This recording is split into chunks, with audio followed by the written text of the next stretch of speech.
Impact Family, impacting the world through healthy family. Shalom saudara-saudara, selamat berjumpa dalam Impact Family. Saya senang menjumpai saudara-saudara orang-orang yang hidup berkemenangan. Saudara, banyak hal dalam hidup ini ya, kita harus lawan. Kita harus dapat mengatasi. Nah, saudara, itu sebabnya kita perlu beriman, ya, beriman teguh. Karena iman itu yang dapat menyebabkan kita survive. Tanpa iman, kita tidak dapat menghadapi kehidupan ini ya. Tapi di dalam Alkitab itu orang yang beriman luar biasa, contohnya adalah Abraham. Abraham disebut bapak iman, bapak kebenaran ya. Wah, orang yang luar biasa. Coba saudara bayangkan, kalau kita beriman penuh, biasanya kita ada kondisi ya. Kalau kita semuanya baik, lancar, kita beriman. Percaya. Nah, kadang-kadang itu kita menghadapi ada penyakit, kita menghadapi ekonomi merosot, kita menghadapi anak yang sulit diatur, menghadapi suami istri, keadaan keluarga, banyak hal. Namun kita beriman, percaya, mendoakan, nanti Tuhan yang bekerja. Itu sulit. Kadang-kadang kita bertanya-tanya ya, kok sampai lama Tuhan belum menjawab. Nah, bayangkan Abraham.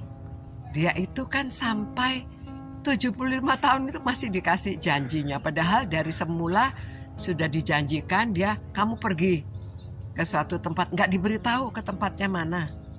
Dan sampai di sana, lalu dia juga diberitahu bahwa dia akan menjadi masyhur, namanya masyhur, dia akan menjadi suatu bangsa yang besar, dia akan menjadi berkat bagi semua umat manusia.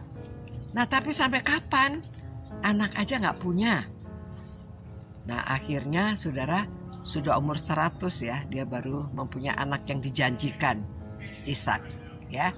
Bukan anak-anak yang lain, tetapi anak yang dijanjikan itu lahir dari Sarah, istrinya yang sah yang pertama ya. Jadi ya itulah iman yang luar biasa ya. Jadi saudara-saudara, kalau kita beriman penuh itu, kita zaman sekarang juga harusnya berani juga diutus. Banyak orang ya menjadi utusan Injil. Tetapi masih kurang, karena di Indonesia saja suku-suku yang terabaikan, suku yang dibilang unreached people itu masih banyak. Mereka belum kenal Tuhan ya. Hidupnya secara animisme atau ya, kita perlu menyampaikan berita baik, berita keselamatan. Jadi kalau ada di antara saudara-saudara, keluarganya, anaknya, suami, istri, ya keluarga, saudara kalau masih kuat, saudara bisa diutus untuk menjadi utusan ke suatu daerah tertentu. Ya, apalagi kalau sudah pensiun, sudah tidak banyak yang dipikirkan, saudara, mari saudara-saudara kita ambil keputusan beriman penuh, Tuhan akan memelihara. Abraham tuh kaya loh. Ya, harta bendanya banyak ya. Nah, saudara-saudara juga jangan khawatir. Saudara pasti akan dipelihara kalau saudara mengambil keputusan mau melayani Tuhan. Jadi, hidup berkemenangan itu berani beriman penuh mau melayani Tuhan. Kalau saudara diutus kemana saja ya. Jadi, saudara beriman selain untuk keluarga, untuk kehidupan sehari-hari, saudara juga beriman untuk diutus pergi menjadi utusan Tuhan.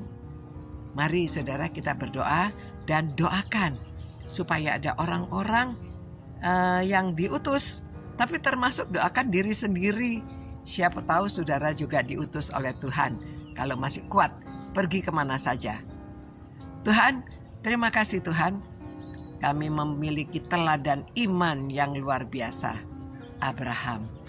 Ya Tuhan, biarlah kami tahu bahwa kami diselamatkan itu adalah kasih karunia oleh iman, bukan usaha kami sendiri. Terima kasih Tuhan atas berkat Tuhan kepada kehidupan kami hingga saat ini.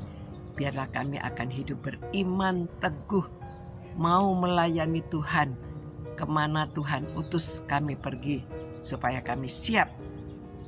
Dalam nama Tuhan Yesus kami berdoa. Amin. Ya saudara, ayatnya belum saya bacakan ya. Yang untuk direnungkan itu dari Efesus 2 ayat 8. Sebab karena kasih karunia kamu diselamatkan oleh iman, dan bukan hasil usahamu, tetapi pemberian Allah. Ya, mari kita sama-sama beriman. Sampai berjumpa pula. Ciao. Impact Family, impacting the world through healthy family.